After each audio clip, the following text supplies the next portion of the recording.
Assalamualaikum warahmatullahi wabarakatuh. Nama saya Muhammad Said Farhan. Saya mahasiswa Universitas Al-Azhar Indonesia dengan jurusan Ilmu Komunikasi serta peminatan media dan jurnalistik. Pada kali ini, saya akan membuat video tentang bagaimana sih cara pengambilan gambar dengan teknik garis imajiner. Kalian tahu apa itu teknik imajiner? Nah, garis imajiner itu adalah garis yang sangat penting dalam pengambilan gambar karena ketika garis imajiner itu diperhatikan, maka para penonton itu akan mengerti apa namanya posisi objek yang ada di frame. Contohnya nih ya, ini adalah garis imajiner dan ini objek dan ini juga objek. Ketika objek itu mengarah pada objek satu mengarah pada titik imajiner, maka objek yang lain harus juga menghadap ke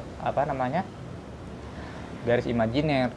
Sebab tanpa kalau misalkan ya objek satu nih nggak ngarah ke garis imajiner, dia mengarah ke lain, itu bakalan punya gambar yang video yang bakalan bertabrakan. Contohnya nih, ini ada apa?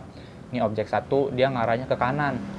Terus yang objek dua juga arahnya ke kanan. Itu bakalan ada tabrakan lah di antara gambar tersebut. Nah, ketika kita menggunakan dua objek sebagai media kita, maka kita harus memperhatikan tuh yang namanya garis imajiner. Bagaimana cara kita menggunakan garis imajiner? Nah, ketika kita mengambil gambar, gambarnya itu ada di belakang bahu atau yang biasa disebut over the shoulder. Pastikan objek pertama mengarah pada garis imajiner, yang tepat.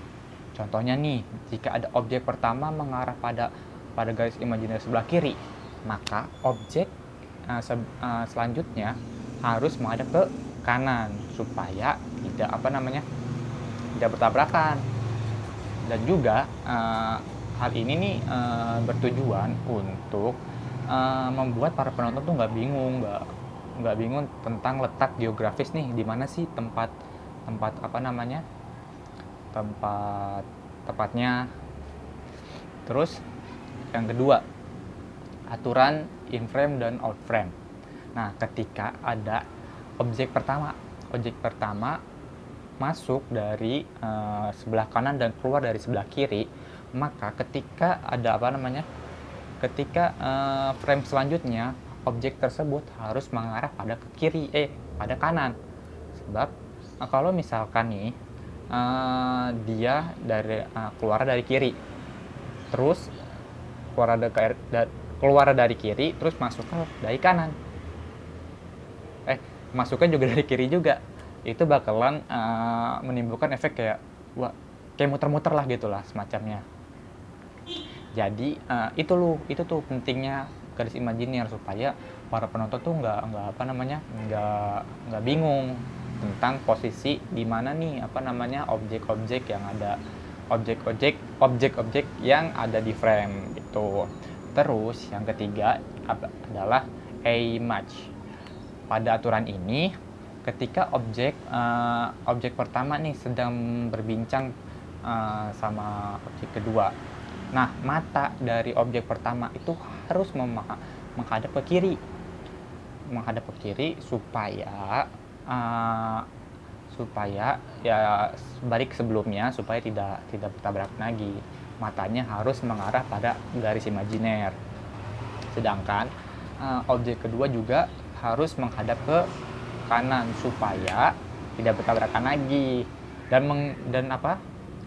Supaya itu gambar-gambar tersebut tuh ya, pokoknya inti dari garis imajiner itu ya supaya nyambung aja gitu loh.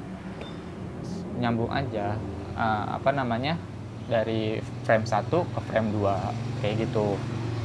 Sebenarnya sih ya, garis imajiner itu bukan menjadi tolak ukur sebagai kebenaran atau 100% bahwa harus dipakai gitu loh. Ini tuh balik lagi kepada para produser atau para penggarap film banyak kok yang nggak menggunakan garis imajiner supaya punya punya rasa atau punya nilai tersendiri atau punya arti tersendiri. Terus dan begitulah cara menggunakan garis imajiner. Dan saya Muhammad Said Farhan. Wassalamualaikum warahmatullahi wabarakatuh. Wih,